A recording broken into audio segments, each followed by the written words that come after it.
Il y a de nombreuses années, dans un village nommé Ophia, vivait une jeune fille appelée Amaka. Dès son plus jeune âge, le sort sembla s'acharner sur elle. Sa mère perdit la vie en la mettant au monde, la laissant seule avec son père, Moussa. Quand Amaka atteignit ses 4 ans, Moussa se remaria avec Mariam, une femme à l'apparence douce mais au cœur bien différent. Au départ, Amaka espérait trouver une famille avec cette nouvelle union, surtout lorsqu'une petite sœur, Hawa, vint au monde.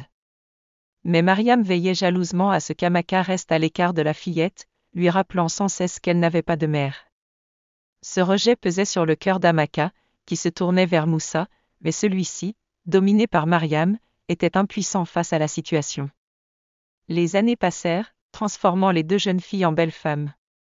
Cependant, leur vie ne suivait pas le même chemin. Amaka portait tout le poids des corvées ramasser le bois, puiser de l'eau au ruisseau, travailler sans relâche tandis qu'Hawa profitait des douceurs de la vie, choyée et protégée par sa mère.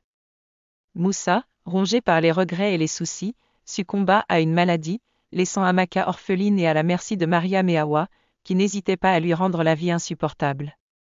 Un jour, une nouvelle bouleversa la tranquillité apparente du village. Le prince d'Ophia, absent depuis son enfance pour ses études à l'étranger, devait rentrer pour choisir une épouse, comme le voulait la tradition. 6 jeunes filles furent sélectionnées pour être présentées au palais, parmi lesquelles Hawa, à la surprise de beaucoup, Amaka. L'excitation s'empara de toutes les jeunes filles, mais chez Mariam, une autre émotion se faisait sentir, l'envie. Elle s'appliqua à magnifier Hawa, lui offrant des soins luxueux et des vêtements somptueux, tout en s'assurant qu'Amaka restait dans l'ombre, négligée et épuisée par un surcroît de travail.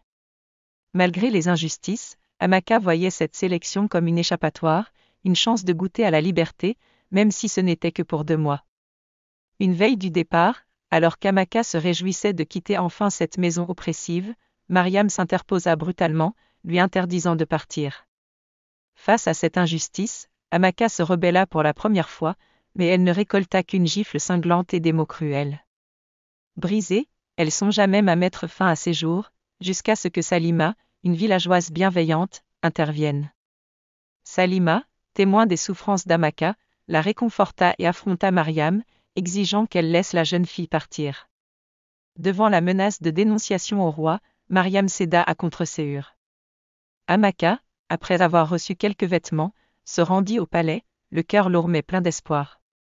Au palais, les jeunes filles furent soumises à des épreuves qui révélaient leur vraie nature. Tandis qu'Hawa, gonflée d'arrogance, complotait pour éliminer ses rivales, Amaka, humble et travailleuse, gagna l'admiration des servantes et du chef des gardes. Peu intéressée par le titre de reine, elle rêvait simplement d'une vie tranquille, loin des malheurs qui l'avaient poursuivie.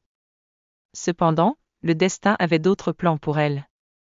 Grâce à sa gentillesse et à sa détermination, Amaka attira l'attention du roi, qui, à travers des caméras cachées, observait les comportements des candidates. Il découvrit ainsi les intrigues d'Hawa et de Mariam, qui avaient utilisé un sortilège pour manipuler le prince. Le roi, furieux, fit expulser Hawa et sa mère, mettant fin à leur règne de terreur. À la surprise générale, le prince, libéré de l'envoûtement, choisit Amaka comme future reine. Mais ce n'était pas seulement son courage ou sa beauté qui l'avait séduit, c'était son cœur pur, sa résilience face aux épreuves et sa capacité à inspirer ceux qui l'entouraient. Amaka, autrefois rejetée et humiliée, devint un symbole d'espoir et de justice à Ophia. Et ainsi, le monde, dans son cycle imprévisible, finit par récompenser ceux qui restent fidèles à eux-mêmes.